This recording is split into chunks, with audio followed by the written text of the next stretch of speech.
It's here. Hello? Have you checked the children? They're all taught, whatever you do, don't fall asleep. I'm afraid! Don't be afraid! No. Be afraid. Be very afraid. Gingy. Pain has a face. Allow me to show it to you. Gentlemen, I am pain. I met this 6-year-old child with this blank, pale, emotionless face. The blackest eyes. The devil's eyes. You think that when you die, you go to heaven. You come to us. Hi, I'm Chucky. Wanna play? I think he's in trouble. Julie, this guy, if he can't take a joke, he stinks. When there's no more room in hell, the dead will walk here.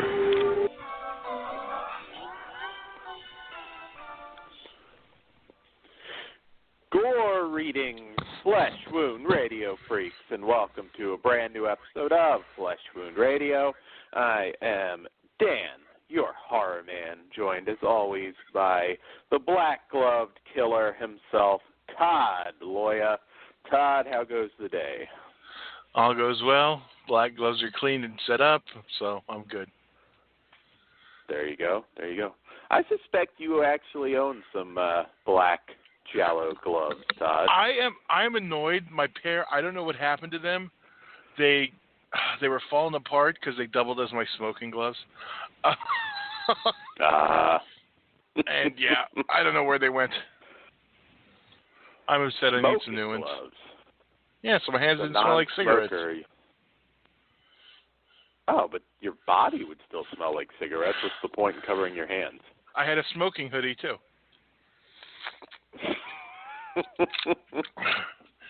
Well, damn, you learn something every day.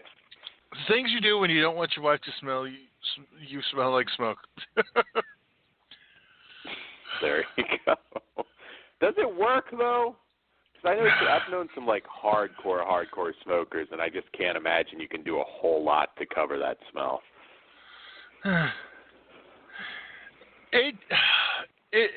It works as long as it's not like right immediately after. It helps, but that's all in the past. Okay. Former smoker. Straight edge Todd. Well,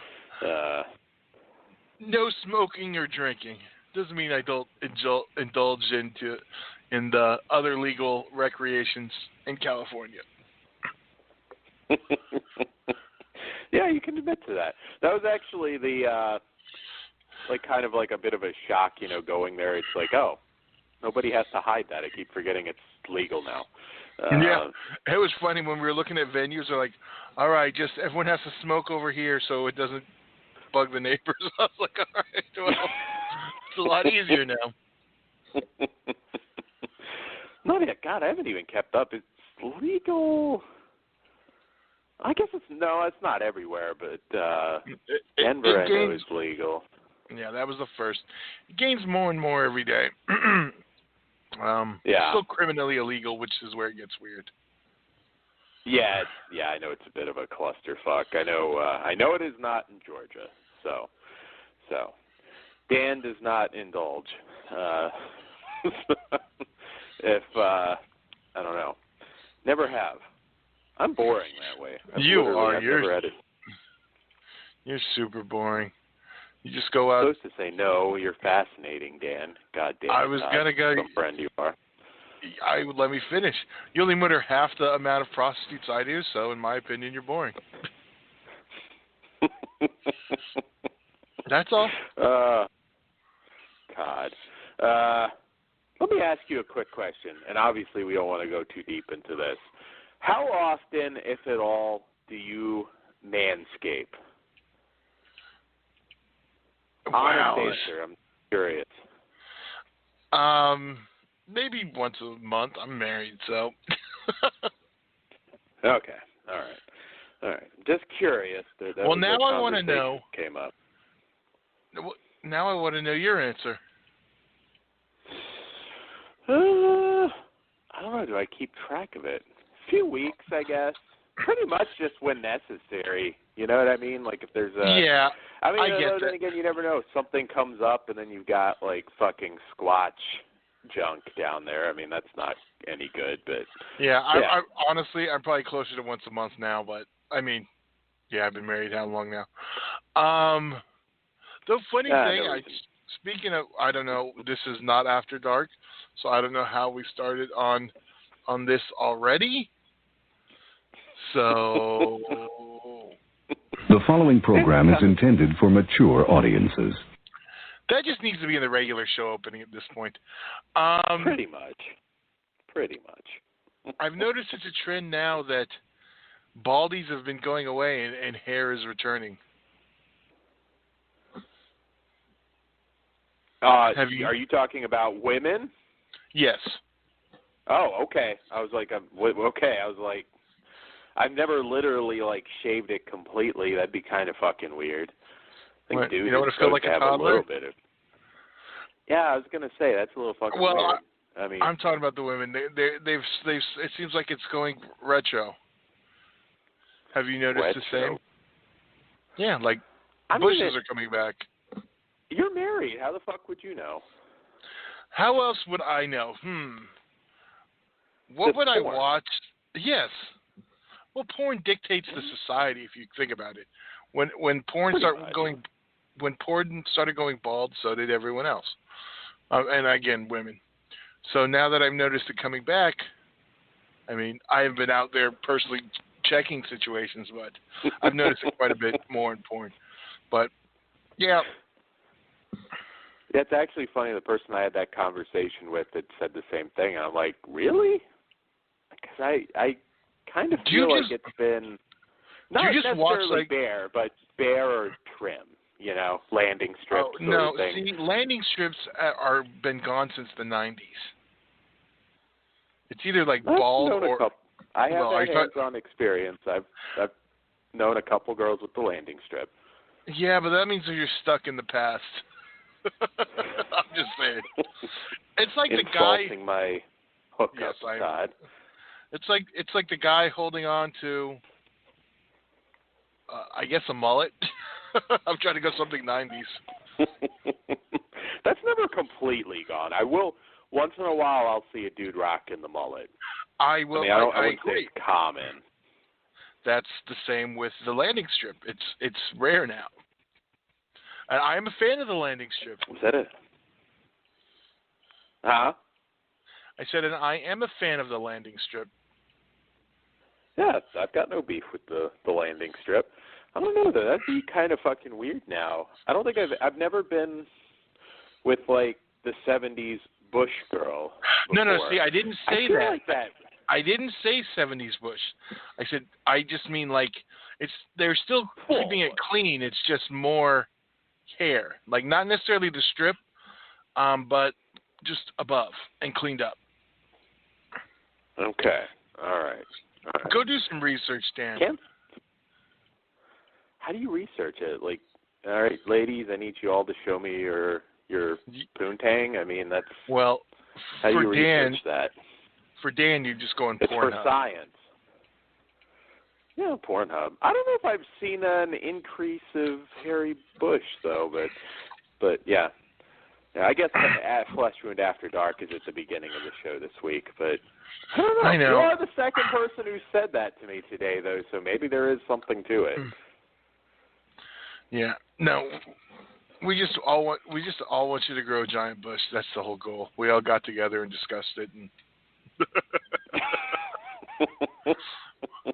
we want you to rock. We want you to rock a cock fro. Cock fro. It'll happen. Maybe I'll do that. I'm not against doing the... So, if I do that, I'm doing the Magna mustache, though. I'm going to go the full fucking... Just going full. But anyway. So if anyone's still listening, God, I feel like I need to cut this out. It's all good. Anybody listening to us is a deviant and probably enjoys our random Bush discussions. But anyways, I wanted to ask you, did you see the trailer for Tarantino's Once Upon a Time in Hollywood? I did. What did you think? Definitely not the movie I was expecting, yet I'm sure I'm going to love it. But what did you think of the trailer? It looks like a full-on comedy to me. It didn't to me, but that's obviously Tarantino's style. I mean, go back and look at the Inglourious Basterds trailer. It's all humorous bits. It's the way they market those things. Yeah, that is true. So it looks like a Tarantino movie to me. So I have no complaints. Look forward to it. God, I just had an image of Christoph Waltz playing Manson. Not age appropriate, but for that time. But no, that actually would have been kind of funny to see him try it. Not a whole lot of Manson in the trailer, but again, they did say it's not a Manson movie. So no, it takes place in that era. Pretty much anything that takes place during that era is kind of going to be gold to me anyways. So I've always kind of been fascinated. So I'm an easy mark for that shit. We did have some sad news. John Carl Buechler passed away. Special effects legend. That was very sad to hear. One of the true icons. So, rest in peace, sir. Absolutely. Met him. I think I met him at least twice. Once, like forever ago, and once, I think in the last decade or so. Really nice guy. I'm sure anybody that's ever seen him would agree. What else do we have? Oh, he was at the first convention I was ever at. Oh, really? Weekend of Horrors? Yes, it was the Friday the 13th Part 7. Was it the reunion panel? Because the film was already out. And they played us the tape with the footage. Only time I ever saw it.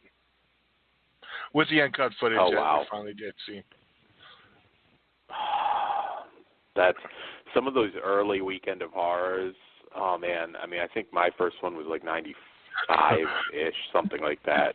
The funny thing, though, it was like they fucking brought out the high school fucking TV and VCR to play that shit. Brought out who? Like the high school VCR TV combo that they just rolled out, and that's how we watched it. Oh, wow. How many people were in the room? Fuck, it was full. Luckily, we were pretty close and on that side of the TV. So, and the same for Phantasm 2, they did the exact same thing. Oh, wow.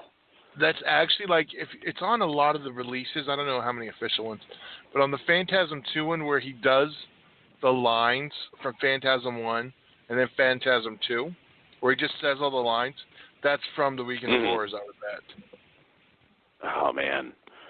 Some of those early Weekend of Horrors, man, like I could have actually have gone to the 96 one that Fulci was at before he died, and you look back. I didn't, but you look back and you think, oh, fuck. Yeah.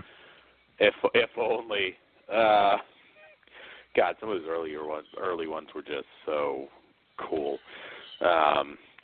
So, only other bit of news we have is kind of release news because Todd and I, Todd will keep, he'll send me a message, and every time I'm like, fuck, because it's something new that just went up on Ronin or Dark Force or just everything lately. So one of them, the 3-disc Blu-ray of Dario Argento's Opera comes this weekend, right? Did they specify an exact time, or was it just the weekend? No, I sent you the one today that said the exact. I want to say it's Monday at like noon, 3 p.m. Oh, okay. See, this is the other thing. I wish Dan would like read messages I sent him, not just look at pictures. Goddamn fake news. I don't remember shit. Fake news. Yeah, but yeah, $50, but it's Argento. They've got us by the balls. So what are you gonna do? I'm gonna tell you right now.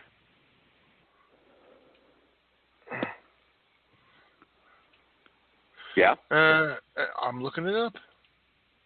No, I can't find it. Jesus. Oh, it's Monday, March. I remember that. Monday, March 25th at 12 noon Pacific, 3 p.m. Eastern. So you have time to go sell a kidney or something. I'm gonna need to. It always sucks when you have some of the sets and like premium stuff that pops up because I desperately want, and I'm going to get the Blood Hunger Jose Larraz set, right? Which everybody knows him from Vampires, and that's essential. So I've got that. I've got that Arrow Street Fighter collection, which isn't that expensive, but still. What else do I have coming that weekend? The Nemesis sequels. And then there's the Ronin stuff. There's other Ronin stuff. I ordered 3 of those are up there now. Yeah, I got Robot Holocaust, which if you're a slipcover and poster aficionado, that's limited, and those do tend to sell out. So go to the Ronin cartel site. And I got Land of Doom. If it's post-nuke, Todd and I are going to grab it immediately. Yeah, I didn't get Angel Brigade yet. I said screw it and grabbed all 3. I wish I wouldn't have now. Yeah. Because yeah, but then, dude, did you see Severin now? They've got the Emmanuel and Francois and Escape from a Women's Prison and Deaf Warmed Up Blu-rays. I forgot I had 20% off Severin coupon, so I will be using that. Oh. I may even get the big might set as well. Yeah, I have to see what shipping is because anything over $80 from them, I know it's free shipping. So if you get all 3, that'll be free shipping. That actually might be good for your 20% because I don't know where that would put you, but with 20% off, it'd almost be $20 because it's $96. Okay. So for the big set, so I'd make it about, because if you buy them separately, it is 48 plus 28. That's almost $80 right there. Yeah. I haven't collected their other pins, so that's not like a huge thing to me, but I'm definitely going to get the 2. I may just get Deaf Warmed Up later. Yeah, I'm going to probably get the 2. There's a lot of sleeves coming. We've got the Sylvia Crystal Emmanuel's coming in a couple weeks, too, so it's like, shit, everything's hitting at once, right before a trip, too, so I'm like, fuck. I have no self-control, especially when it comes to sleeves. So yes. Basically, I think we hit most of the big ones. There's a lot of stuff out there right now. Did I miss anything? There's more shit coming, too. I mean, good God. I know Mondo has a couple things up there still. Even Sub Rosa. I mean, God, there's been just some random stuff popping up. It's killing me. But, yeah, sleeves always, sleeves and post-nuke always gets priority with Todd and I. Yes, I've been on an Edwidge Finetch kick as of today because I watched, Ooh. We'll talk about later. We'll talk a lot about her. Of course we will. I just realized there was no U.S. Blu-ray of The Strange Vice of Mrs. Worth. Yeah, it's there's a region-free Shameless one. Oh yeah, that's true. There's a lot of hers though, because none of those Italian sex comedies really have a proper Blu-ray. Well, none of those even they barely have DVD releases, so. Yeah, we'll talk a lot about her later, but. I'll save it. But I was just. Yeah, Strange Vice of Miss Ward's a good one too, but we'll get into that. Needless, I don't think there's going to be a big shock on our feelings for that film and Edwige in general. Edwige, never say her name right, and I'm such a big fan. All right, so Todd, what do you want to hit here first? Well, there's a couple you have press releases. Well, why don't we do one of those first? Why don't we, start it off with The House from Artsploitation Films. And it is a film from Norway, directed by, Reinhard Kiel. Reinhard Kiel. There you go. Reinhard Kiel. Thank you. Hopefully that's the only name I'm going to have to do on this today. All right. Art house meets horror meets Nazis in this creepy Norwegian ghost tale. Set in WW2, two German soldiers escape a POW through a Scandinavian forest in the wintertime. Freezing, they seek refuge in a seemingly empty house. What begun as welcoming turns much more sinister and deadlier as they wonder if they have somehow stepped into a sort of psychological hell from which there may be no escape. Yes. Cool. So, all right. So, again, Artsploitation, definitely one of those companies I'm a huge fan of. And they're cheap too, so it's always nice. This one's not out on physical media yet, as far as I know. No, it is. It's available on DVD. It is. Okay, so it is out on DVD. All right. Yes, it came out. This is the 9th, I believe, this month. Oh, okay, so it's recent. All right, I just missed it. So yes, usually you always can count on quality with them. You'll get certain. There's some that might be a bit on the artsy side for some of you guys, but nonetheless, really high quality foreign horror. There's some great stuff there. Wither and Der Bunker is an odd one, but one I like too. Lots and lots of really cool stuff. So I was very excited to see this because I'm a big fan of World War II themed horror in general, and some of the better known stuff, but stuff like Death Watch and The Bunker, and so I was very excited to check this one out. And yes, I liked this one quite a bit. I thought it was quite creepy. I thought it was a little bit different. Pretty simple setup, really. I mean, just the Nazis and their POW taking refuge in this house. And I don't know if there's like a lot that's different about this, but it was just a good old-fashioned kind of creepy ghost story. Basically just 3 actors and, very kind of no frills, but very well done. I really enjoyed kind of the older Nazi officer who was a little more diplomatic and somewhat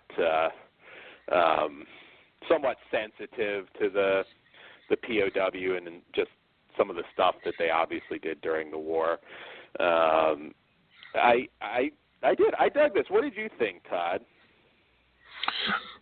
Yeah. I'm with you on this. I thought it was I wasn't really sure what I was getting into. But it was definitely more artsy and a slow burn, but it was really, really effective. And yeah, I think it's worth checking out. It has a bit of a mixed language thing going on, so it's not all subtitles, and it's a lot of stuff you don't need to read. Yeah, why did they break into English I thought that was a little odd. I have no idea. That was a little odd. But yeah. It was kind of random. But they honestly, they break into 3 languages, I believe it is. Just the other one's subtitled also. Mm-hmm. Yeah. English, German, and Norwegian. Yeah. Yeah, and I really, it kind of had like kind of an old school Twilight Zone kind of vibe. I enjoyed it. It's one of those films, like I said, it's not the most unique, particularly in the artsploitation catalog, yet, I don't know, maybe at that moment that's really just what I was just looking for. I really enjoyed just the slow burn and the creepy musical dolls and everything. I don't think it's going to scare the shit out of anybody. I would definitely, use the term creepy more than, jumping out of your seat. Scary, but I liked it. Of course, we had Overlord recently, very different kind of movie, but World War II horror. World War II horror is definitely a subgenre that I enjoy quite a bit. And the actors really make it interesting. The lead, oh God, I'm so bad with character names, but the older of the soldiers, that gas chamber story that he told, and it's very compelling just because the actors are excellent, and the younger guy kind of being the more of the asshole character, but they didn't go too over the top with it. It felt genuine, and the whole situation just kind of worked really well. So if you're a wartime horror aficionado, I highly recommend this one. Like I said, it won't blow your mind, but if you like some of the films that I mentioned, like I said, Death Watch, The Bunker, which was actually a German film. God, I'm spacing because there's so many, but those are two that came to mind for me. Definitely check this one out. I give this one a 3.5. Like I said, if you buy a lot of stuff, artsploitation is a good bet, and this kind of continues on the quality front, and it's also it's got the sort of exorcism thing going too, so it's a little bit different. Like I said, it's not something especially unique, but it's well made. What say you, Todd? Yeah, I'm a 3. I think it's worth seeing if you're a fan of the what's the word I'm looking for? Not haunted, supernatural stuff and foreign films. I think you'll get something out of it.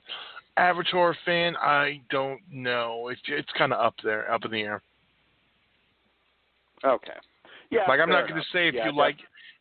I'm not going to say if you like The Nun, go check this out. Yeah. No. Definitely. So yeah, I liked it a lot, but yeah, I'm a fan of the subgenre. So yeah, it's not set during World War II this time, because I believe they're focusing on it's just the modern story. But did you see the new Hellboy's R-rated? I think they did announce that. Yeah, they didn't. Cool. I think they did a while back, but they also said that about Venom, and it ended up not being R-rated. So I was like, yeah, Hellboy's not going to get an R rating. So I'm a little more excited for that one than I was before. It's one of the few comics I've actually read, so fairly psyched for that one. Maybe we'll see Mila Jovovich is titties once again. It's been a while. She used to bear them all the time. Don't hold out for that, Dan. Todd, I can dream, okay? Yeah, I can dream. The Lizzies and the Atomic Blondes are few and far between on the big screen now, so I can dream. Okay. I can get some Blood Queen demon titties in an R-rated Hellboy. Why not? God damn it. Getting me angry, Todd. Okay. Fired up. Passionate about this shit, man. All right, so moving on to our next film, which comes to us from Scream Factory, and it is a 1993 film from director John Lafia of Child's Play 2 fame, and it is Man's Best Friend, Pulse-pounding action and spine-chilling thrills put the bite into this sci-fi shocker starring Ali Sheedy and Lance Henriksen. When an ambitious news journalist breaks into a genetic research facility, she uncovers the biggest story of her career and unleashes the lab's most dangerous experiment, Max, a genetically enhanced guard dog with a vicious killer instinct. Superior sight, hearing, strength, and intelligence make him faster, stronger, and smarter than almost any other animal alive, and deadlier. Without the neuropathic drugs needed to curb his aggressive nature, his predatory urge surges out of control, and once he tastes blood, nothing can stop him. All right, so been a while since I've watched this one. Always liked it. Watching it again, how does it match up to my memory? It's a lot of fun. This film is like, I remembered it being a bit on the light side when I first saw it, and it's even more so now. This is definitely not Cujo. It's not like by any means the ultimate killer dog flick. Of course, that is Zoltan, Hound of Dracula, but nonetheless. But it's fun. I mean, it's a 90s film, but it kind of feels like almost like an 80s film. A good chunk of the beginning is just feels like you're watching like Rin Tin Tin. It's very Ali Sheedy kind of rescuing this dog from the facility, and you fall in love with the dog. And I want to say this might have come out around the same time as Beethoven, which was probably an interesting comparison flick. I can't remember the dog breed for this one. It's not a Saint Bernard, but Mastiff, I believe. It's definitely light. Towards the end, you get, they kind of do the Frankenstein gimmick with the dog somewhat. You have sympathy, but a lot of this is kind of just funny gags. I mean, the scene where Max kind of magically develops the ability to crawl up the tree to swallow the cat, which was sad because I've had 2 orange tabbies in my day, and yeah, not cool, but cool scene. Pissing acid,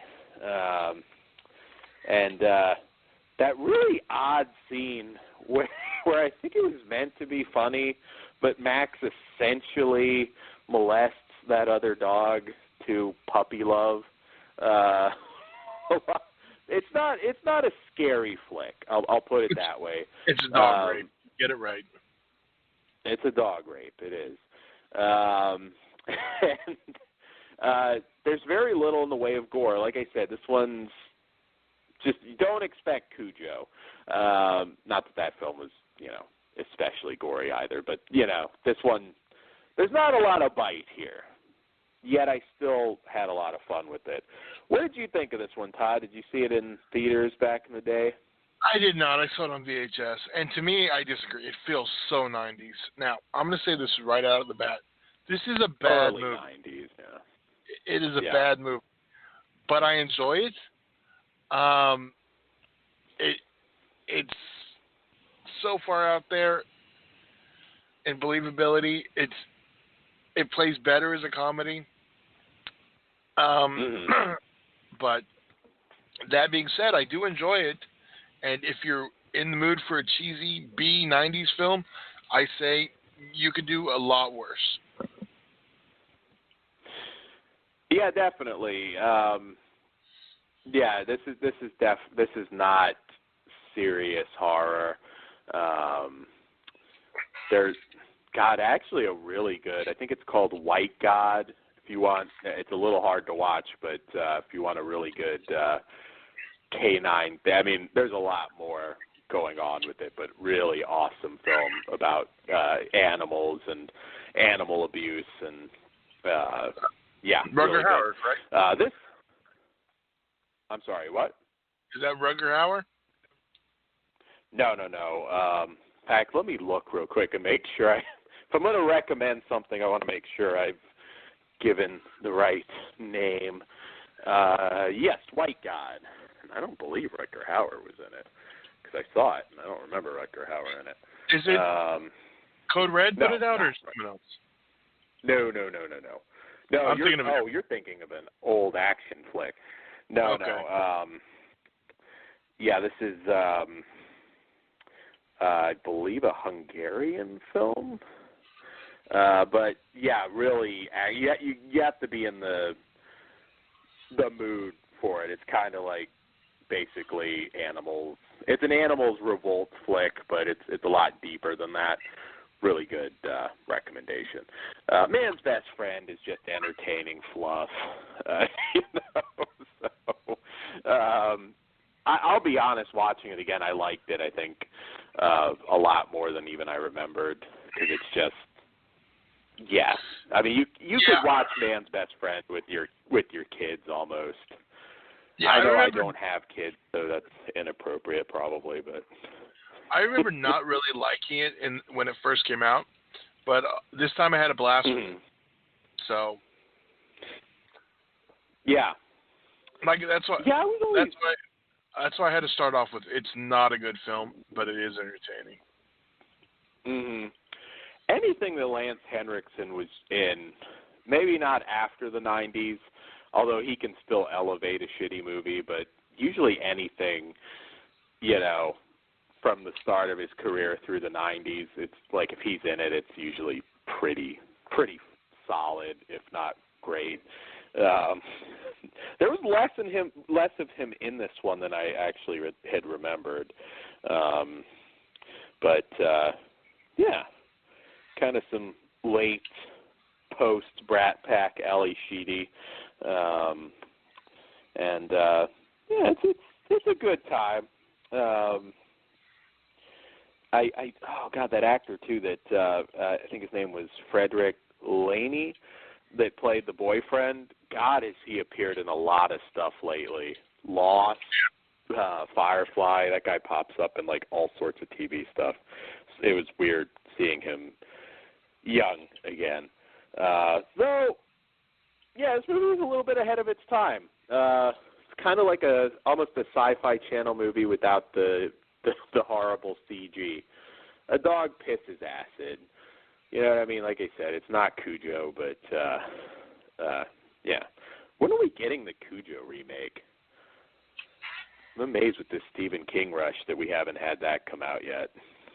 Wait for this one to come out. Yeah. Well, Pet Sematary I think is going to be really good. Fingers crossed, but I have high hopes for that one. So yes, entertaining fluff. Oh, and Will Sanderson pops up in it too. That was actually probably the one moment where it was like you cringe a little bit because he was such an asshole in that little scene where he's kind of like the abusive new owner. But yeah, not a lot of bite, but a lot of fun. I give Man's Best Friend 3. I enjoyed it. What can I say? And there is an audio commentary, and that's it for extras. But what say you, Todd? I'm exactly dead on with that. I'm a 3 also. Cool. Yeah. What's your favorite killer? Well, I'll even go this far: killer dog or killer cat flick. Kind of gives you more options. Pet Sematary? Yeah, but that's pretty light on. I don't know. I remember when I first saw that, I was just expecting like killer animals the whole time. It's not really, but fair enough. Pet Sematary is fucking awesome. But I don't think that's the type of film. I don't know. I have to really think about it. I wanted to watch Zoltan, Hound of Dracula again. I didn't have time, but I was like, oh man, maybe I'll just double these two up tonight. But yeah, maybe tonight. Maybe that'll be my post-show watch. I'll crack open some Old school Zoltan. All right, so coming along at a pretty good pace tonight. Well, I know it's main eventing, so. You do? Oh, what do you want to do next, Todd? You want to do our controversial title, or do you want to do our theatrical title?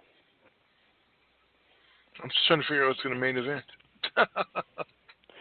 Oh, you know what's main eventing tonight. I don't even need to consult with you what's main eventing tonight. Yeah, that's the fucking headline act. I don't care if we got Brock or Ronda. That is fucking headlining. Edwig Fenech will headline Wrestle fucking Mania if she's there. So, all right, well, there you go. Tanya Roberts is match 2. Oh, sorry.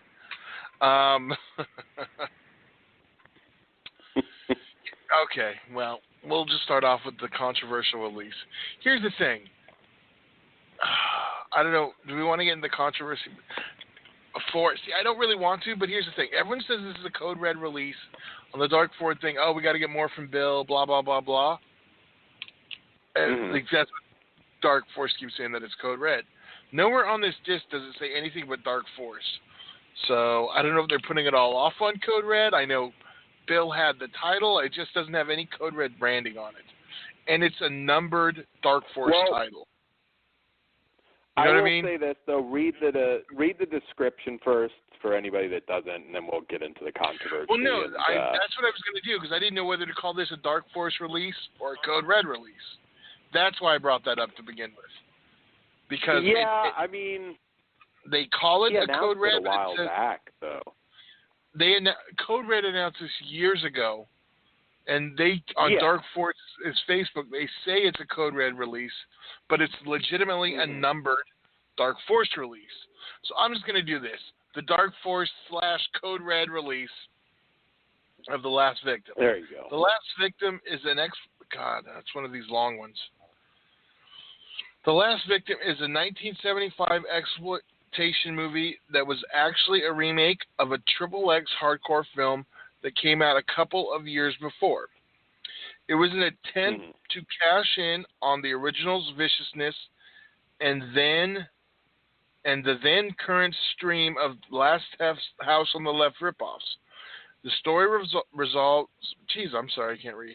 The story revolves around disturbed service attendant Carl, who brutally rapes and kills attractive young women while he rants and he taunts them in the process. He ends up falling for a sexy mother of 2, played by rising star Tanya Roberts. It also features Nancy Allen, who went on to later fame along with Roberts. The film was reissued under the title Forced Entry, with some violent scenes and rape added around 1984. And Roberts and Allen top-billed in the hopes of cashing in on their sudden fame. The rating was changed from a PG to an R by a rather touchy MPAA upon its re-release. In the vein of the 1980 Maniac, this is an extremely worthy of being a okay, hold on. This makes it even more. In the vein of Maniac, this extremely worthy of bearing the Dark Force moniker and a must for your cult video collection. All right. But now they put all the blame on Code Red. That's fucking hysterical. How do you compare, though, to Maniac, Joe Spinell? I know. God damn. How do you can't compare to that. Yes. Or Last House. Or Last House, but yeah, I mean, everybody tried to capitalize on that, but all right, well, so we want to talk let's specifically, I guess, the controversy first, I guess, before we get into our opinions. Or do you want to do opinions first, and we can... Well, let me ask you this. Is the controversy going to affect your opinion on the film? Or can we just go in the film and go from there? We can go into the film first. What did you think? Because I went first on the last one. So what did you think? We've never really talked about this film. I know we've referenced the original Forced Entry, which, of course, is a totally different thing. But what did you think of Last Victim? I've been waiting to see this for quite a long time. I hadn't seen it on a original VHS release, and I've had a copy of the VHS for quite a while, but I put it off once it got announced for Blu-ray, or just honestly DVD. And so I've just been waiting, and then I finally this was my officially first time watching it. I was extremely disappointed. All the hype leading, and I'm not even talking about the hype from that, but expecting a remake of the Forced Entry, I was expecting a little bit more forced an entry. Yeah, I should actually, for anybody confused, the original Forced Entry was a 1973 film from director Sean Costello, and very brutal, XXX film, kind of the very popular rape revenge subgenre of the time, and home invasion, I guess, specifically.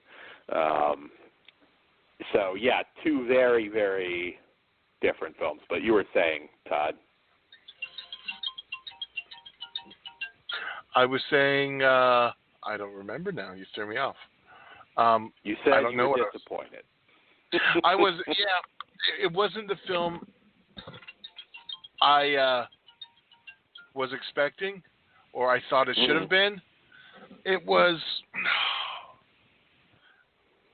wasn't that great at all.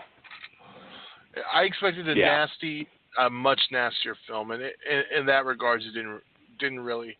The film didn't deliver. It just didn't, unfortunately. Yeah, this felt like remaking The Devil and Miss Jones as a Melissa McCarthy vehicle. Hold on there. Totally I'd watch different. the shit out of that. I'm just saying. All right. As a Amy Schumer vehicle, I don't know. Well, yeah, you like her too. I don't know. Why do you? Any of them. I'm not really an Amy Schumer fan. So, but yeah. You like to talk potatoes, Todd. I'm not Dolph Ziggler. He's here to show the world. I'll be brutally honest, because I know this is one people are obsessing over right now, and I get it. If you're a collector, you want it. I'm going to be brutally just frank. This movie's a piece of shit. There is, number one, the rape revenge subgenre is very, very simple. It's fucked up. You have a fucked up assault, and then usually the best ones are where the revenge is even more fucked up. It's very simple. Anybody can get into it because anybody can kind of put themselves into that situation of wanting to rip the dude's fucking head off. This, it's like the Disney version of Forced Entry. It really is. From the discount bin, David Hess lead. I wouldn't say the acting is the actors are especially horrible, but just, I'm amazed at how just light this thing is. There's no real violence to speak of on screen until towards the end. I think in the whole thing there's like a little stabbing sort of thing. That's it. There's a few moments where you kind of scream at the screen at some of the decisions made towards the end. I don't think I'm freaking over the dead delivery boy at that point. Just get out of the fucking house.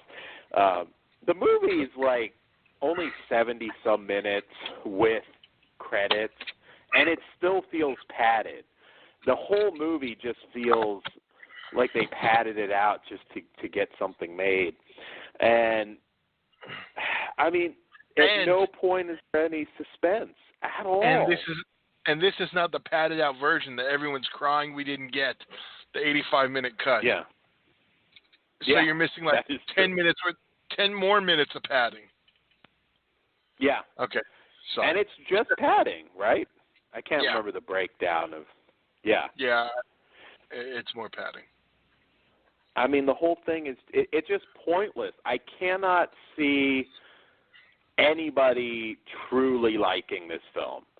I'm being honest. If you like this subgenre, which Todd and I, of course, do, there's nothing there. There's not enough story either. I mean, when you're so, it doesn't even until like the last 20 minutes or so does it even turn into the. I hate to even say cat and mouse game because it's so lame.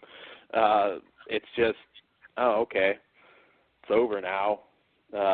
Nothing really happened in this fucking thing.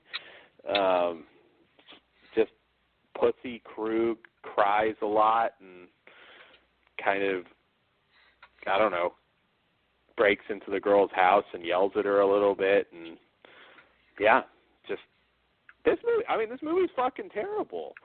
So, like I said, unless you just have to have it because it's selling out and it's rare, and Bill's, threatening again, Bill's emo Bill, and threatening to destroy, I guess, every copy. So you're not missing much. I did not jump on this, and and it's just, there's just nothing to recommend it. I can't think of a single thing. What a fucking disappointment.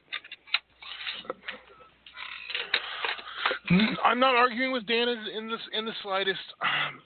I'll probably be generous on my rating, and that is I'm giving it a 1. I can't even go there. It's rare. You may want to see it for that reason. That's reason enough for me. Whether any of you listening, that's reason enough. Hey, go for it. But there's literally... Watch the original. Nancy Allen. Watch the original, if you don't mind a XXX very nasty film. I would have rather they cut that one down to make it a fucking R than do what they did here. No, absolutely, yeah. No, it's just like I said. You could have made this work as more of a thriller. I mean, you could have done it, but. And God knows, as being a Jess Franco fan like myself, there are certainly Jess Franco films where some of the XXX footage doesn't really fit. So this wasn't something that I felt like, oh, you had to have hardcore sex, but you needed something, and this has nothing. The director, by the way, Jim Sotos, did the slasher film Sweet 16. He also did Hot Moves. Another comedy there, a couple Code Red titles that I would recommend over this. I'm a 0. I'm a 0 on this. I can't come up with a reason to, brief early looks at a couple future stars, but bad. Just watch Nancy De Palma work and RoboCop and call it a day. You're just not missing anything. So anything else on the controversy then? Is there I haven't looked at an exact scene breakdown, but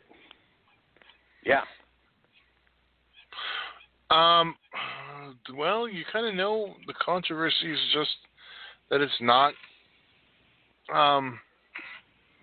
the uncut version, and people are not happy. Honestly, I get it. I'd like them to have the longer cut on there too for collector's purposes, but for watching it, I mean, I'm fine with the 75-minute cut. Yeah, I'll be honest. Yeah, because looking at your watch, that's man. They had to make him look like Krug too. It's just like the whole time I'm watching this, and I'm just thinking. Yeah. At least give me David Hess. He was like special ed Krug. Yeah, if that would have been David Hess in that role, it would have at least became watchable. Probably, yeah. I can see David Hess just, like, crying. Elevating. Yeah. You know that scene where he, like, gets the shit beat out of him in this, and I'm like, am I supposed to be scared of this guy? I mean, it's just, yeah, he's kind of a little bitch. So, yeah, needless to say, I do not recommend this at all. I kind of knew going in that this one wasn't especially sleazy. And, you know, again, that's fine. You could have done, you know, this a little lighter and made it work. But it's about as bad as they come. Really is. I would love to. I wish we had somebody on that, like, loves this film, because I would love to, like, hear them talk about it a little bit. So, yeah. All right, so that's The Last Victim. If you do want it, and I get it, I do as a collector, it's not too late yet. I know they said there's going to be some more pop-ups. I fucking hate that stores open, stores closed. It feels BS, it feels like Bill's running it again. It does. I'm nostalgic. I miss the old school Bill. We need to see Bill, like, put somebody's credit card information up again. I want, like, OG heel Bill. It's gotta happen. Banana Man can't be a tweener anymore. He's got to be a fucking heel. So yeah. God, what a disappointment. All right, so we're about at our halfway point. So, Todd, do we have a song for the evening? We do, and you inspired it, and I was quick on the draw. We will be back in 3.5. Very excited for that. Oh, I'm seeing, are you going to Us tomorrow, by the way? Are you seeing it premiere night? I am. I already have my ticket locked down for 7:45 in Dolby Cinema. Cool. I guess you'll be going then pretty much right after me. Excited for that. I know the premise, as a lot of people have pointed out, is pretty been there, done that, but it looks like a pretty freaky, fun movie. Well, maybe not right after you, because, you know, we're 3 hours different. Yeah, not quite, no, but yeah, I'll be. I did. There was a Tuesday screen. There was a Tuesday screening, but I didn't make it in. That thing went quicker than Happy Death Day to You. I was kind of surprised. I got the email, clicked it, and I was already on the wait list. Yeah, I hope we get Happy Death Day 3. I really do. I don't know. I know it didn't quite do as well as they had hoped, but it wasn't a failure. So I saw it twice. I know you still haven't seen the post credit. Yeah. Fuck. I guess I could. Well, no. Is it totally gone yet? Probably pretty close. If it's not. There's still a couple showings in mine. I almost wasted it when I had one extra. Next week's gonna be hard. I don't know what I'm gonna see. I'm running out of stuff.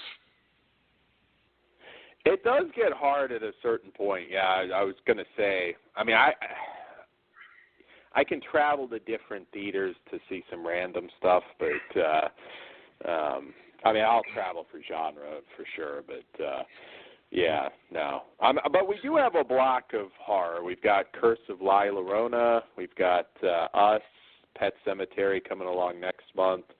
Yeah. I'll be honest. I don't know I haven't noticed the La Llorona, whatever. I'm like, when I see it. I'll see it, but it doesn't nothing for me. It's gonna be one of your 3. I'm absolutely gonna go see it, but it's like, when I see the trailer. Good cast. Yeah, I mean, a lot of the supernatural stuff, to be honest, the trailer's always halfway decent. You just never know until you get into it. I mean, The Prodigy wasn't very good. Trailer was, decent enough. Yeah. I didn't hate it's that always one. Kind of a coin flip. Yeah, Chris hated it. Holy shit. I didn't love it either, though. To be honest, I mean, it had a few moments, but yeah, it wasn't very good. Yeah, Curse of La Llorona, Us, Pet Cemetery. I know I'm missing. Well, Hellboy. Fuck, I guess I can count that too, especially being R-rated. Which is weird because when I saw the first trailer, I'm like, okay, PG-13. David Harbour, love him on Stranger Things. I think a good choice if you don't have Ron Perlman. So I was kind of surprised when I saw the R rating. I'm like, oh, fuck, nice. So yeah, we'll have some more theatrical reviews. Oh, a follow-up on last week. You almost, and it could still happen, you almost had me make a silly impulse buy at Walmart the other day because they had the Saved by the Bell complete series, and it is the Shout Factory one, and it is only $19.99. So yeah, holy shit! Sounds like somebody overpaid. Well, how bad? I decline to answer. I was going to say, I know it's at least 50 or 60, I'm guessing. I'm looking at how much it is right now on... It's still 47. Does it look like a locker?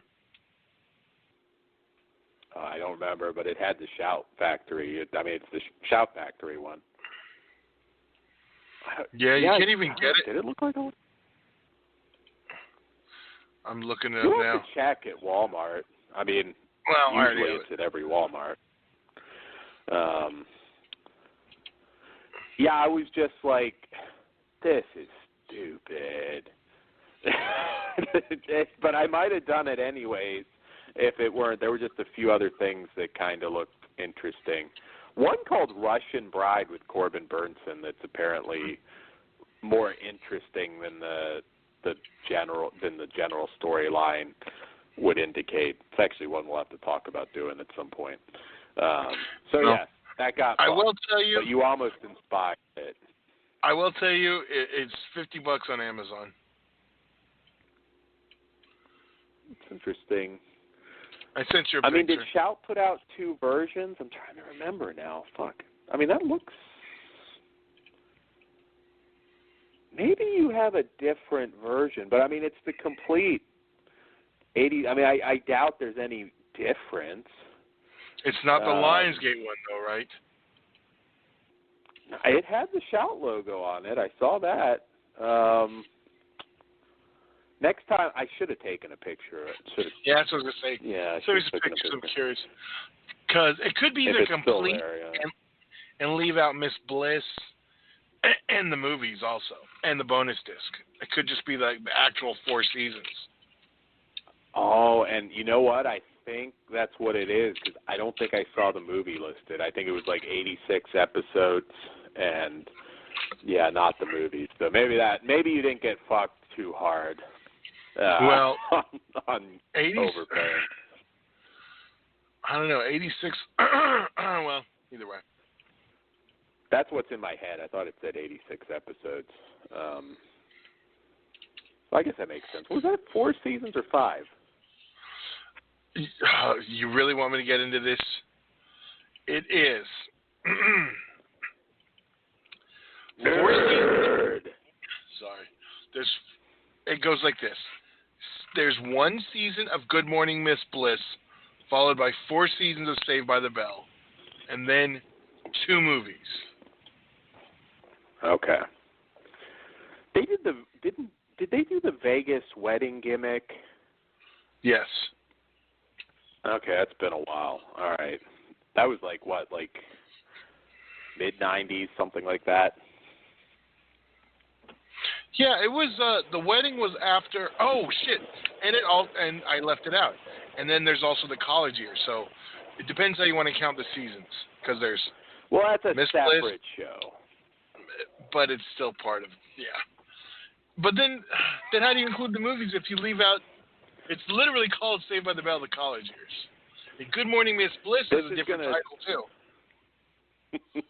This is Todd's going to tell us, like, and then in episode 14, what Elizabeth Berkley, what color her sweater was in episode 14. Todd is going to go full fucking nerd.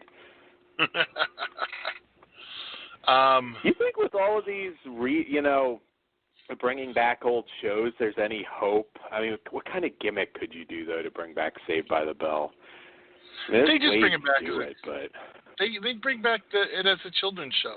They're not getting the original cast back together because so many of them have distanced it from it, and no one wants to do anything with Screech and fucking. Why don't you want to do something with Screech? I mean, are you going to hold a goofy sex tape against the guy forever? No, because all this shitty talk, none of them want to work with him. That's when they did the Fallon skit that he was the only one not there. Oh, okay. You're the Saved by never, the Bell nerd. I don't remember anything. I watched. If you've never seen the Jimmy Fallon skit, I'll have to send it to you. It's pretty goddamn funny. I don't watch Fallon, to be perfectly honest. So yeah, I don't either. You will have to send it. I've never seen it. I don't either, but yeah. I don't watch any of the really like late night talk shows anymore. Yeah, well, me I mean, either. The Leno comedy stuff. Yeah, I know what you mean. The network stuff. Yeah, never really watched Kimmel. I watched him on the Man Show. I don't. I watched Conan O'Brien, the old school Conan O'Brien, and like after that, I just kind of got out of it. So yes, yeah. Maybe you talked me out of my impulse by now. So that was this week's Saved by the Bell discussion. Okay, last bit of Saved by the Bell trivia. You know the theme song, I'm assuming, yes? Everyone knows the theme song. Yeah, sure. Of course. I watched it. It's been a long time. I don't still watch it as an adult. And this is not a Mandela effect thing. There's actually two different theme songs. They're the same song, but they're sung by two different people. And it's weird because they, like, for a time they would go every other episode would have the different theme. So, like, depending on which theme you're used to, the other one's just going to, like, throw you off. Like, what? So, all right, no more Saved by the Bell. No more Saved by the Bell. Let's talk fucking Dan Connor fighting fucking roach aliens. We'll redeem this show. Just you wait. All right, so this is our theatrical film for the evening, and yes, this is from director Rupert Wyatt, and this film is set in a Chicago neighborhood nearly a decade after an occupation by extraterrestrial forces. Captive State explores the lives on both sides of the conflict, the collaborators and the dissidents. I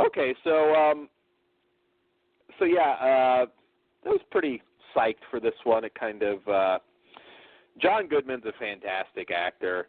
Definitely one of those, probably with like Bryan Cranston and a few others that really should get an Oscar at some point because he's just terminally underrated. Death Sentence is a very good villainous performance from John Goodman. I thought he might have gotten like a nomination for 10 Cloverfield Lane. He was great in that too. So yeah. So this is definitely a science fiction film that really leans more on the kind of social commentary, drama side of things. There's a little bit of action here and there, some suspense, but this is really kind of more of a hard thinking person sci-fi, which is certainly a good thing for me. I enjoy that. Excellent cast. John Goodman, Vera Farmiga is in it. Kevin O'Connor is in there as John Goodman's partner. I can see a lot of people having issues if they're expecting some sort of summer blockbuster movie, which this isn't. Like I said, this is. I hate to say slow burn because there is some action in here, but for the most part, this really is kind of a character character piece, and I dug it. It's one that, and we've had a lot of these recently where it does feel like the start of the story. It really feels like the first in a series of films. I don't know how well this one did or how well it needed to do, but I'm just throwing it out there. There's been a lot of that lately, and I know that it drives some people wild. Alita Battle Angel, I actually was pleasantly surprised with that, but that's also another one where, it felt like the beginning of a story. So overall, I really enjoyed this, but for some of you, will you want to commit to something you may not get a full resolution to? I don't know. What did you think, Todd? No, you're not as big of a sci-fi guy as I am. To me, it felt like they could do follow-ups. To me, it felt pretty complete. I really like this. Was it the strength of John Goodman? Probably. But overall, the story and everything, this is the type of sci-fi that I do like. It's not all, spacey shit. Yeah, I know I you're thought an American Beauty, Mark. Not everything can have Kevin Spacey in it, Todd. Yes. Jeepers Creepers 4, starring Kevin Spacey as the Creeper. Hey, if he's going to make a comeback, that's going to probably be the level of stuff we're talking about. Yes, produced by Bryan Singer and Francis Ford Coppola. Yeah, I still don't get that. That's a whole other thing. And for the record, I wasn't. For the record, I'm not alleging or saying anything about Francis Ford Coppola, just that his production company produces the movies. Probably shouldn't have said him and Singer. Although it's weird to me, he does produce those movies, but that's a whole other topic. I threw myself off. You had to go and make some. Yeah, you were saying you enjoyed it. Oh, I did. Yeah, it was very good. I think this is something I'd recommend you go checking out. It's worthwhile. It's worth seeing. Mm-hmm. Is it horror? No, it's sci-fi, but very good sci-fi. Yeah, very, and just in general, a lot of stuff that's going on now, and yeah, I did dig it. But I will say again, I know the biggest complaint is going to be that this doesn't all sort of resolve itself. I mean, I thought the ending was actually very strong, yet to me, obviously, this is something they're eyeing for a sequel. I don't know. What were the box office results? I don't think this wasn't like some huge budget film, so fingers crossed. Maybe it doesn't have to be a huge hit. I mean, we're getting, I think, another sequel to Skyline of all things. So nowadays, you never know. See, I don't think we need a sequel. I think we finished up very well. It's not like Mortal Engines. I don't want to talk about the ending, but it's not like Mortal Engines where I feel like this it completed enough. See, I think you're going to be scaring more people off than doing anything well. I know how people are, though. Did it wrap everything up in a nice perfect bow? No. But yeah, it. I haven't seen Mortal Engines yet. Is that like everybody's dangling off a cliff ending sort of, or is that worth me grabbing? I was going to grab the 4K, but then I'm like, well, maybe I'll just wait. I liked it. I kind of wish we got more. It's not like I still watch The Mummy, so I can't. I think you'll like it. I think it's worth checking out. Okay. Well, The Mummy, the latest Mummy ended. It's just you had the Dark Universe crossover crap. All right. You want the budget? For Captive State, yes. $25 million is the estimate. Opening weekend, it made $3.1 million. The total gross as of yesterday was $3.8 million. So that would be a no on the sequel. Well, you can't. That's U.S. box office. You never know if it blows the fucking doors off in fucking China, then there'll be a fucking chapter state too. Yeah, it's one of the, like I said, Skyline. Who'd have thunk? You got a sequel to that, and I think they're working on a third. Again, I bet you they did really well in China. Yeah, I remember like Great Wall, and everybody was like mocking that one and how horrible and what a flop it was. And although I haven't heard an update, but I had heard that they were doing a sequel, because I guess in China it just China and pretty much everywhere else it was like a hit. It was just here in the U.S. for some reason it just didn't do very well. And I've been told to check it out, that it's actually not what I expected and worth watching. Great Wall? Yeah. I didn't love it, but I mean, if you go in just stupid fun, I guess, sure. I mean, that was another one that kind of had the whitewashing controversy where everyone was bitching about that, but hey, you'd like Robin Hood, you'd probably like Great Wall. So, all right, so our main what do you event rate it? of the evening. We got to rate this thing. This is really exactly what I love in science fiction. I give it a 4. I do. Yeah. Again, and I don't want to scare anybody off. Again, this isn't like a Farscape. Well, they finished with the miniseries, luckily, but the Farscape TV ending where it's like, fuck.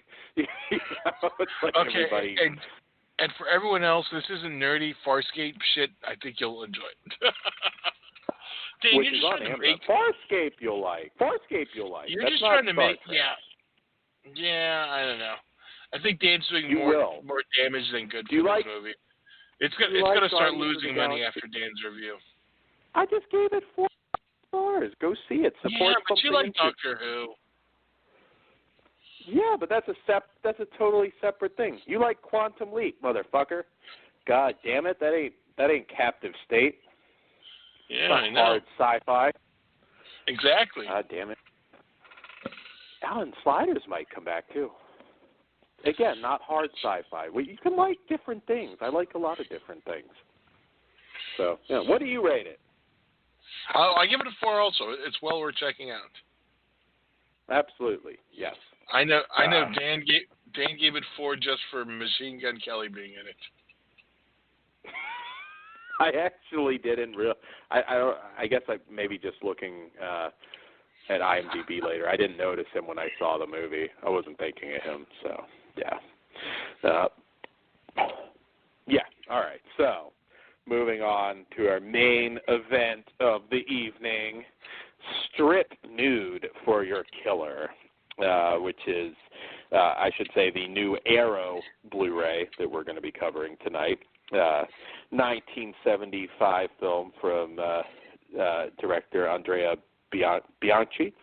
And, yes, so for those of you unfamiliar, shame on you. From the back cover.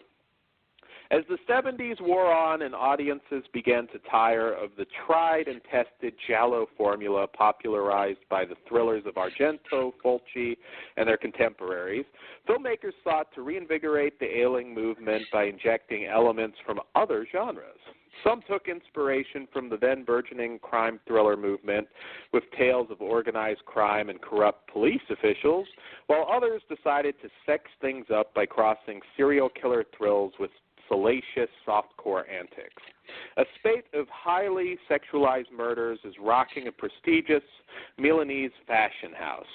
Ambitious photographer Magda, played by Edwige Fenech, and her on-off boyfriend, love rat Carlo, team up to crack the case.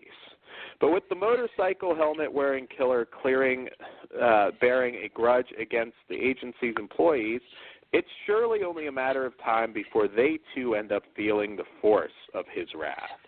So roll up for a Eurocult experience like no other, with kitschy fashion shoots, back alley abortions, blow-up sex dolls, and some very indelicate humor, as one of the most notoriously sleazy Jolly ever produced gets the red carpet treatment from Arrow Video. All right, so, spoiler alert, I'm not even going to ask Todd. We're both huge fans of Strip Nude for Your Killer. You can chime in. Do you hate Strip Nude for Your Killer, Todd? I do not. Okay. But we'll get into it later. No, I am a fan of it. I will tell you this, as I was talking about it to someone earlier.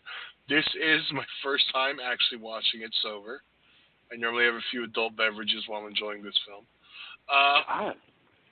So are you like reliving like all your favorites now in the last year or so, or however long it's been? So it's like you're seeing everything for the first time. I'm jealous.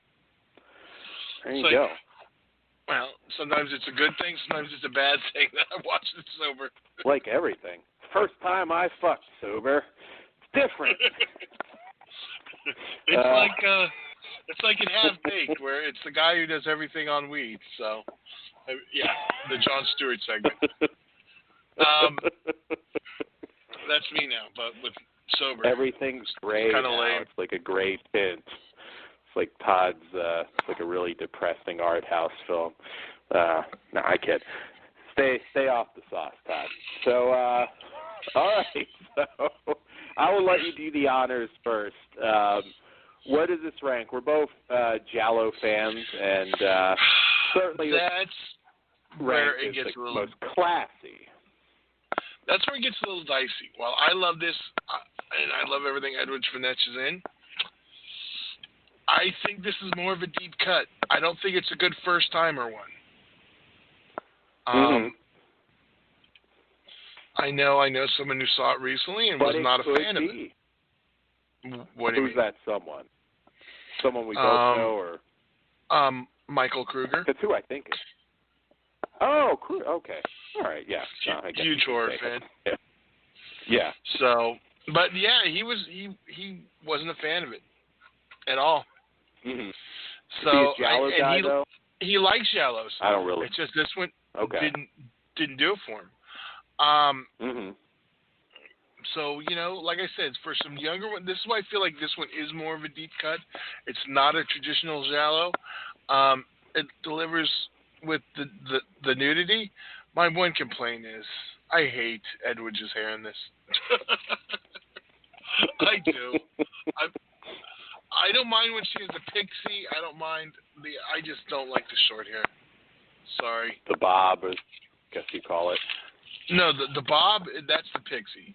That was okay. All right, I don't know shit about. Wait, hair, no, this is the pixie. I forget. The super short one I'm not a fan of. I don't know. I'm a bald motherfucker now, mostly. So yeah, I don't know. Do you like the bald women? Hey, some women can rock the bald do. Lori Petty, thank you very much. Belladonna, we're going in the porn realm. What's the other one? The one that the MMA guy beat up. Oh, she's not bald, dude. Yeah, she was. Christy Mack's not bald. Yeah. Well, she may have had that, but she rocked it for quite a while. I don't know, quite a while, but well, yeah, she can probably make it work too. There's women that make that work. There's women that make the shaved, maybe not totally bald in certain cases, but the short hair. So. Well, now you're going to get pictures in your inbox. Pictures in my inbox of women with short hair. No, I mean, I believe Christy Mack may have it. I've met Christy Mack. I don't believe it was a wig. I met her pre-beating from War Machine, but that was I his met name. her at the ABN. Yeah, War Machine. Yeah, they're fuck that declaring war on his anus right now as we speak in prison. Probably not, though. I was going to say, name like War Machine, you're probably giving rather than taking. Never know, though. He's calling them Christy She's a nice girl. There you go. So he didn't take me long to produce. Makes it, it makes it work. I mean, there's certain cases where I'll look and say, I'd like to see you with hair, but women can make the shaved head work. I wouldn't say I'm a fan per se, but I don't mind that look. A lot of women. All right, so where were we? Ed Week. We're going to talk about a lot of shit. That's why this one's main eventing. All right, so first, I get what you're saying. The giallo genre is tough if somebody's like never watched one. It's like, where do you start? In some ways, I could say this might not be such a bad starting point if you like sleaze with it, and this certainly has plenty of that. There's a ton of nudity. Fennec is basically nude almost the entire time for her. I mean, at least 75% of her screen time. She's in some. No complaints from me. Feels like. No complaints. So she is. You're you consider her like the ultimate beauty, right? She's like your number one in the world. Well, yeah. So you would, literally anybody, it's like, well, again, assuming you were single, don't want you to get any heat with the wife. No, she gets it. I have no heat. I get a free pass. It. She's your free pass. Yeah. You do know she's older probably than your mom now. Yeah, my only problem is I tell her, that's a safe one because I need a fucking time machine to make it worth it. You don't lie. You would write. Hell yeah, she looked good as hell. She looked good as hell in Hostel. That was good. Yeah, Hostel too. Fuck yeah! I mean, that's like 12 years ago now, but good God, yeah, she's found the fountain of youth. Yeah, I think I've seen recent photos of her too. She's a beautiful woman. She's on a TV show from 2015. Yeah, she married like a super rich dude, so she's kind of. That's why I used to always request her for Chiller as a guest, and it's like, just not going to happen. That's why Eli Roth. I don't care what anybody says. Like, big pat on the back for getting her in Hostel too. So I'm going to say this though, and I do feel like I would lose this on a poll, but for me, the ultimate in the Euro film world is Lena Romay in her prime. Female vampire, dude. She's like coming at me like that is a boner that could gag a fucking giraffe. I mean, good God, number one for me. I do feel I would lose that one because I think Fennec is the safe bet. I think you would too, but I respect your pick also. Yeah. Literally gag a fucking giraffe. I could hit the fucking tonsils on that motherfucker. Good God. So anyways, that image in your head. So yes, this is. It just depends on who you are. I'd actually be curious we should have Kruger on sometime. We haven't. Kruger doesn't talk. We've had a few. That's true. Kruger, we can only communicate via message. Well, yes, that is true. We'll have to do a sign language thing. So yes, I'd be curious to see like what his favorite giallos are. I fucking love this movie. I mean, I really do, and it's definitely not for everybody. Because I've gotten a few people into the giallo genre before, and they're like, a lot of it doesn't make a whole lot of sense. It's like I don't get what you see in this. So I have steered people wrong in the giallo genre before, but hey, I can unashamedly say I love this film. It is one of the most sleazy giallos for sure.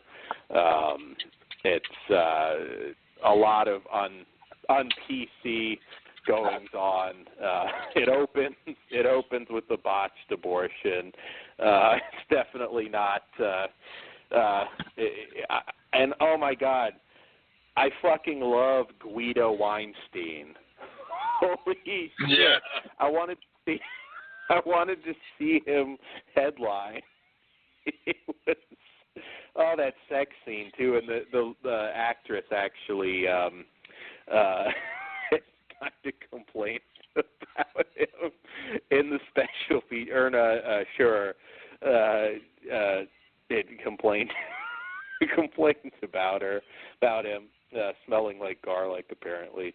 But yeah, I mean, you got a fucking biker going around stabbing people. You've got lots of 70s Bush.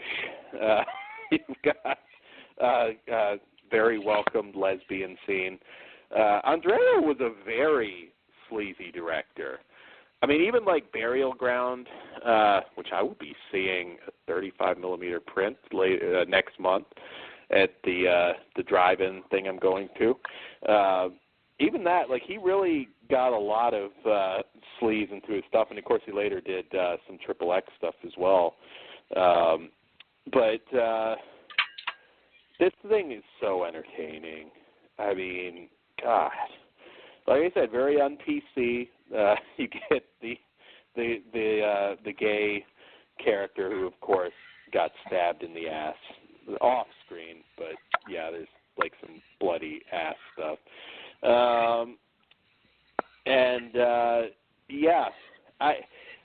This is one of the harder genres to recommend. Like, I know Chris would probably fucking hate this, but and then it's so random too. The ending, I still laugh my ass off at the ending. The surprise anal, the surprise butt sex gag. Yeah. Just to cap it off. So where does it rank for you, Todd? You didn't really say. I'd say it's somewhere in the middle of the giallo stuff. And honestly, in the filmography of Edward French, it'd be on the lower end of the spectrum. Because I put a ton of respect. You put her sex comedies above the giallo stuff and horror stuff. They mix around, like Sexy School Teacher 1's higher than, say, Sexy School Teacher Goes to College. You know what I mean? There's they're various. I mean, it's not like so. When are we getting any of that on Blu-ray? I don't think at we all. will. Like, I just really don't. No, not unless we fucking start and put that shit out. I don't see anyone taking a risk on it. It's just like everyone says the comedy stuff doesn't do well. Yeah, an Italian, yeah. But still, like, even like a set, like Arrow maybe does the just advertise it as the Edwig Fenwick it would have to be collection. Something. It would have to be something like that or Scream Factory, just because. But see, Scream would do because it's not the right genre. But I mean, something that collectors would be like, oh, we have to have it. Yeah, I wish there was something of hers that they could kind of throw in there to sort of kind of lure in more people. I'm not sure really what they could get or what they could do to make that happen. But, yeah, it's like the one thing. I mean, I'm looking at some of the titles I have now. I mean, Gia Bonona, Long Thigh, and Ubalda, Sins of Madame Bovary. Some of those are way out of print, so you really are shit out of luck on some of her stuff because there is the one that I didn't even really because we should mention there's a nice documentary. I can't think of the name. There's the one the Lucio Fulci one I've never seen, so I'm on the hunt on that one. It's the one with the famous daisies over the nipples bathing suit. So, which I've seen, like, they mentioned the photo. Yeah. It's a very famous photo, which it is. I've seen that. But I've never seen the actual photo. Yeah, I know Sugar Honey Pecker, which is probably the most awesome title. That one is, like, super hard to even get a hold of it to see it. It was a 1980 one she did. And yeah, it although, like I said, you remember 4 or 5 years ago, like how few, particularly I should say the lesser B-movie post-nuke things, like we had none of that on Blu-ray, and then all of a sudden we started getting a bunch of that on Blu-ray. So, but there, never I still think say there's a never. difference. I'm not saying ever, but there is a difference because those actually did okay, whereas the Italian sex comedies or sex comedies in general have never really done well with cult labels. Yeah, and I don't get that. I mean, I guess I do. I mean, I know horror obviously sells very well. I've heard the same thing about like old school action stuff. Yeah. Like they said, it just doesn't. I don't know. I guess the dinosaurs like us that still buy physical media, I guess Todd, $200. No, fuck that. Todd, $400. And they release a set with all the Edward Fenwick sex comedies. You dropping that $400? Goddamn straight. Wife might be pissed, but goddamn straight. Let's bump it up $1,000. Are you just saying you got mugged?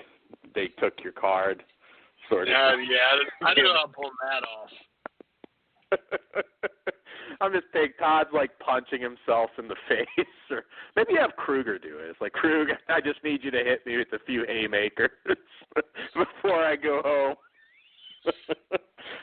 You know, I just now I just want to punch myself in the face because when you said that, why am I not calling Kruger Krug? Why do I say the full goddamn name? Krug, there you go. I don't know why I've never done that. God damn it. Yeah, and well, we'll talk a little bit about the extras too, because I don't think there's going to be a big shocker on the rating. But I mean, again, I should say this doesn't. This does feel like something totally. Well, it's not totally different though. I mean, it's still a giallo. But yeah, this doesn't rank among the titans of the genre. I mean, it's a very different, very sleazy kind of flick, but I still think it's well made. I love it. Fuck. It's exactly what I like. Fuck it. It's a 5 for me. Then we will talk about the extras because there's a lot to talk about there. But yeah, 5. Fuck it. I don't know. It's me. I've got to be honest. I'm giving it a 3.5. Whoa! Yeah. I thought you were going to go like 4.5. All right. Well, fuck. No. It's what I like. It may not be what you like, but God, it is so much fun, though. It doesn't. It kind of almost like. I know. It is. But I just couldn't go look. Like, I'm being honest. Dan's pretty much a whore with his 5s anyway, so. I'm not a whore with my 5. It's fairly rare. No, but it's really. But fuck you, Todd. I'm the bad guy. Ed Week.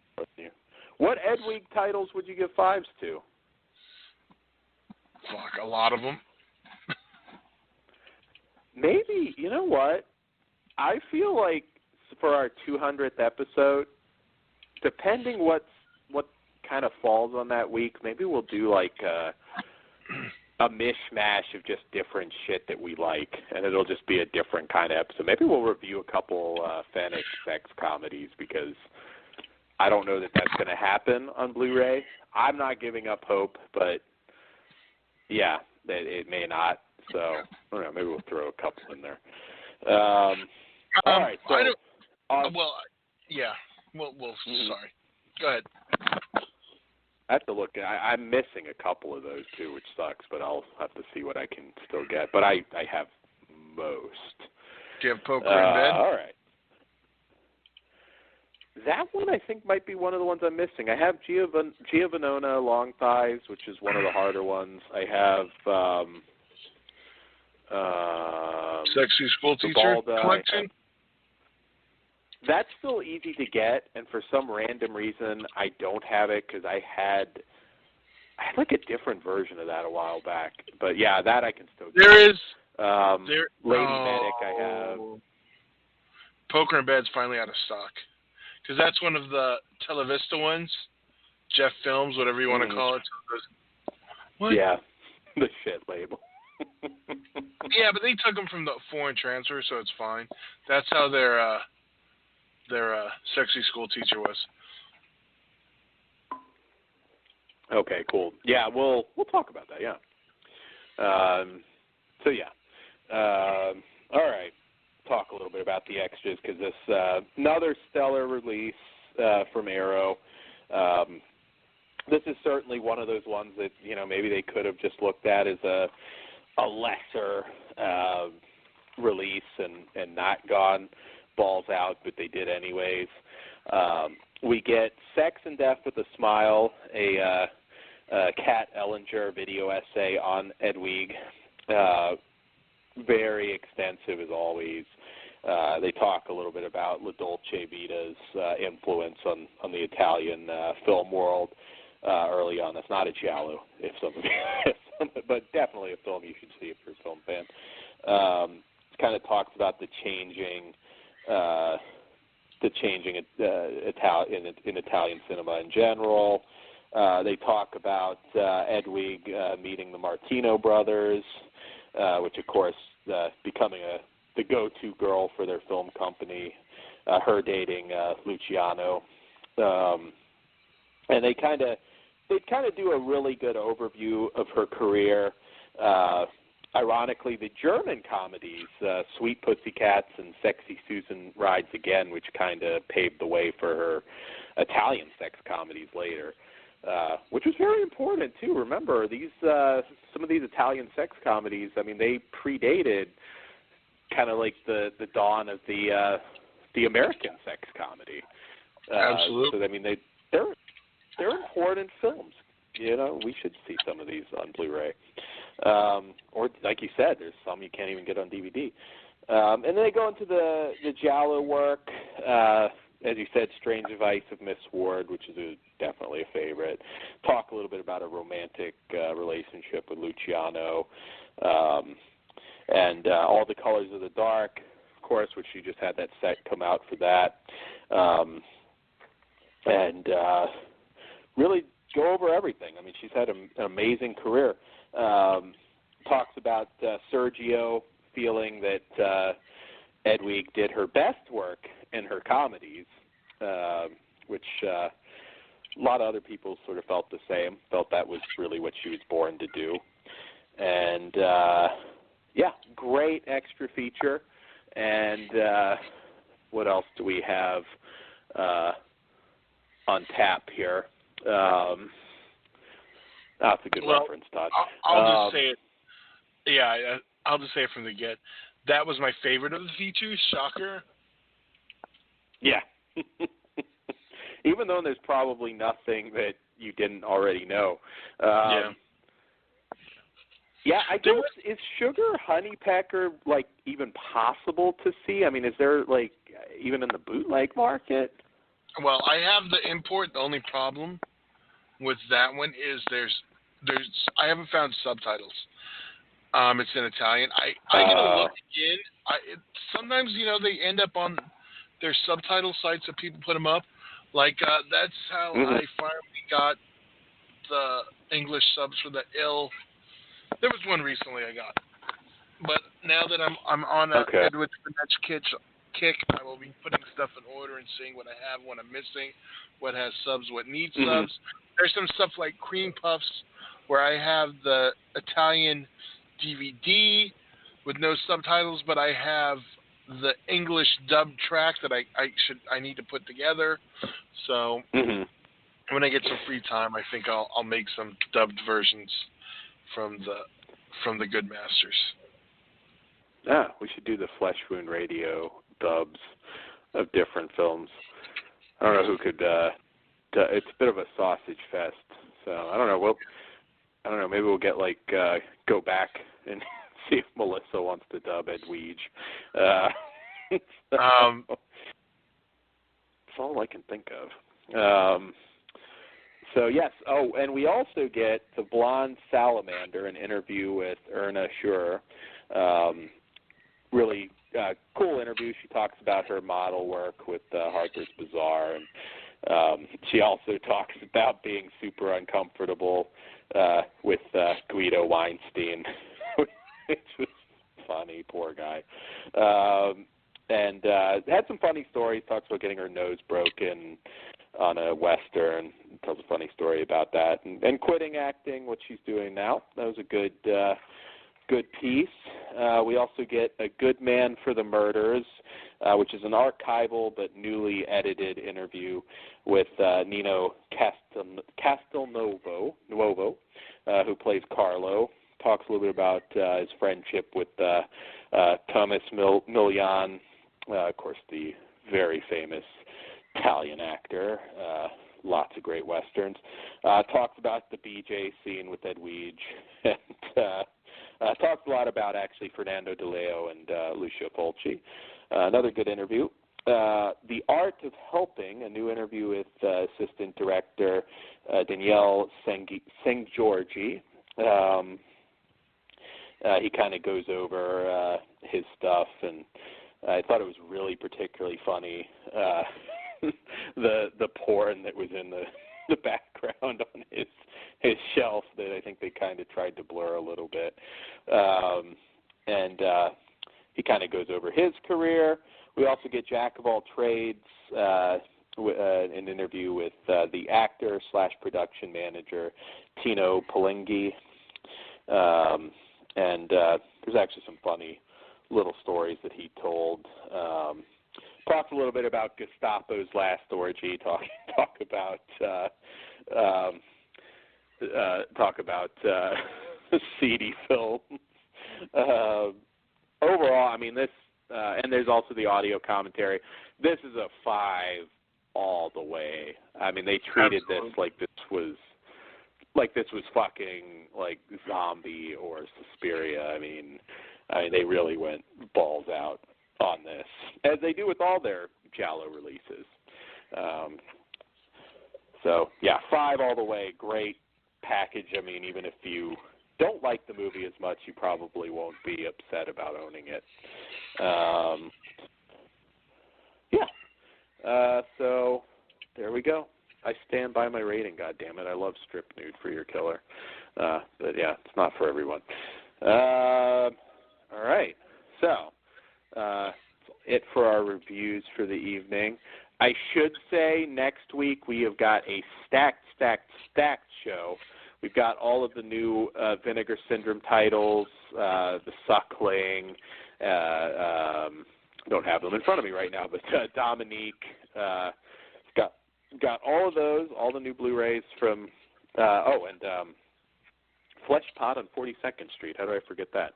And the Shannon Tweed one, I can't think of the name. Cold of the Night, in the Cold of the, something like that. Yeah. In the Cold of the Night. There you go. I got part of it. Yeah.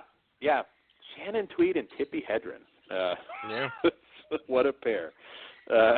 I mean that more ways than one. Yeah, I was going to say. There you go. And what else? We will also have a new review for Book of Monsters from Dread Central. We will also have... It's just Dread. Whatever. Dread Central.